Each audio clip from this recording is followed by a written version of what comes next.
মালদায় ক্রমশ বাড়ছে ভুট্টা চাষ। ভুট্টা লাভজনক হওয়ায় অনেক চাষি আগ্রহ দেখাচ্ছেন ভুট্টা চাষে। উল্লেখ্য, গত কয়েক বছর আগেও মালদায় সেভাবে চাষিদের মধ্যে ভুট্টা চাষের প্রতি আগ্রহ পরিলক্ষিত হয়নি, কিন্তু ইদানিংকালে মালদায় ভুট্টা চাষের পরিধি ধীরে ধীরে বাড়ছে। জেলা কৃষি দপ্তর সূত্রে জানা গেছে, আগে মালদার বিভিন্ন ব্লক মিলিয়ে ভুট্টা চাষ হতো 17 থেকে 18,000 হেক্টর কৃষি জমিতে, কিন্তু বর্তমানে তা বেড়ে দাঁড়িয়েছে প্রায় 28,000 হেক্টর জমিতে। খারিফ এবং রবি দুই মরশুমেই মালদায় বর্তমানে ভুট্টা চাষ হচ্ছে, তবে রবি অর্থাৎ শীতকালীন মরশুমে ভুট্টা চাষের পরিমাণ অনেকটাই বেশি, যার কারণ হিসাবে চাষিদের একাংশের মুখ থেকে জানা গেল ভুট্টা বেশ লাভদায়ক চাষ। মালদায় ভুট্টার চাহিদা রয়েছে যথেষ্টই, এছাড়াও ভুট্টার ফলন হয় বেশি, ভালো দাম মেলে, সেই কারণে ধান বা অন্য কোনো চাষ না করে তারা ভুট্টা চাষ করছেন। এ সময় সরষা করছিলাম, ধান করছিলাম, এবারকে ভুট্টা লাগিয়েছি। ভুট্টাতে একটু খরচা বেশি, কিন্তু লাভটা হয়েছে বেশি, ফলনটা বেশি পাই, ওই জন্যই ভুট্টা লাগিয়েছি। ভুট্টা আমরা পাইকারকে দিয়ে দিই। দাম পাওয়া যায়? হ্যাঁ, যে বাজার চলছে সেটা দিচ্ছে। আগে ওই ধান করতাম বছরে দুটা, এবার বর্ষা কম ছিল তো আমি এটা কালাই করেছিলাম, তো কালাইটা ভালোই হয়েছিল আমার। ভুট্টা কেন চাষ শুরু করলেন? ওই যে ভালো ফসল হবে, উন্নতি হবে, ওই জন্যেই। মালদায় ভুট্টা চাষের পরিধি বৃদ্ধি এবং এই চাষের প্রতি চাষিদের আগ্রহ বৃদ্ধির কারণ হিসাবে জেলা কৃষি দপ্তরের অধিকর্তা জানালেন, ইদানিংকালে মালদায় ভুট্টা নির্ভর বেশ কিছু শিল্প গড়ে উঠেছে। সেই কারণে মালদায় উত্তরোত্তর ভুট্টার চাহিদা বাড়ছে। সেই চাহিদার কথা মাথায় রেখে এবং ভুট্টার ভালো দাম মেলায় চাষিরা ক্রমশ ভুট্টা চাষের উপর ঝুঁকছেন। সেই চাহিদার কথা মাথায় রেখে এবং ভুট্টার ভালো দাম মেলায় চাষিরা ক্রমশ ভুট্টা চাষের প্রতি ঝুঁকছেন।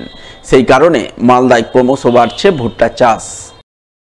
আগ্রহ বাড়ার মূল কারণ হচ্ছে ভুট্টার ফলনটা মালদায় বেশ ভালো পায় এবং ভুট্টার বাজার কিন্তু মালদায় বেশ ভালো, কারণ ভুট্টার উপর নির্ভর করে বেশ কয়েকটা ইন্ডাস্ট্রি মালদায় গড়ে উঠেছে। বেঙ্গল অম্বুজা থেকে শুরু করে আগে আমাদের হরলিক্স ফ্যাক্টরি ছিল, তাছাড়া আমাদের গাজলে সরকারি একটা পোলট্রি ফিডের একটা কারখানা গড়ে উঠেছে, সেখানে প্রচুর পরিমাণে ভুট্টা লাগছে। এই বিভিন্ন কারণে ভুট্টাটা চাষিরা চাষ করার পরে পরেই কিন্তু বিক্রি করতে পারছে এবং ভালো একটা দাম পাচ্ছে। এই কারণে আগ্রহটা মূলত বাড়ছে। তো 5-6 বছর ধরে এটা বাড়ছে। আগে আমাদের এখানে 17 থেকে 18,000 হেক্টরে আমাদের এটা হতো রবি ভুট্টাটা, সেটা এখন বাড়তে বাড়তে গত বছর 28,000 হেক্টর চলে এসেছে। এবছরও বাড়বে, এবছরও ভুট্টা এটা বাড়ছে। মালদার রতুয়া 2 নম্বর ব্লকের সুলতানগঞ্জ হাই স্কুলের 75তম বর্ষ উদযাপন অনুষ্ঠান বুধবার শুরু হলো মশাল দৌড়ের মাধ্যমে। আনুষ্ঠানিক সূচনা করলেন স্কুলেরই প্রাক্তন ছাত্র তথা মালতীপুরের বিধায়ক আব্দুর রহিম বক্সি। এছাড়া উপস্থিত ছিলেন রতুয়া 2 নম্বর ব্লকের বিডিও শেখর শেরপা, পঞ্চায়েত সমিতির পূর্ত কর্মাধ্যক্ষ শেখ নইমুদ্দিন সহ অন্যান্যরা। তারা সকলে মিলে পতাকা উত্তোলন ও মশাল প্রজ্বলন করে সুলতানগঞ্জ হাই স্কুলের 3 দিনব্যাপী 75 বছর উদযাপন অনুষ্ঠানের শুভ সূচনা করেন। আমাদের বিদ্যালয় সুলতানগঞ্জ উচ্চ বিদ্যালয়ের 75তম বর্ষ উদযাপন পূর্তি চলছে। আজকে মশাল দৌড়ের মাধ্যমে অনুষ্ঠানের শুভারম্ভ হল।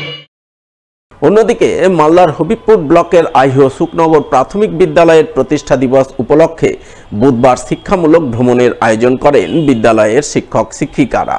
তারা বিদ্যালয়ের ছাত্রছাত্রীদের বাসে চাপিয়ে মালদার ইতিহাস সমৃদ্ধ প্রাচীন বাংলার রাজধানী গৌড়ের উদ্দেশ্যে যাত্রা করেন।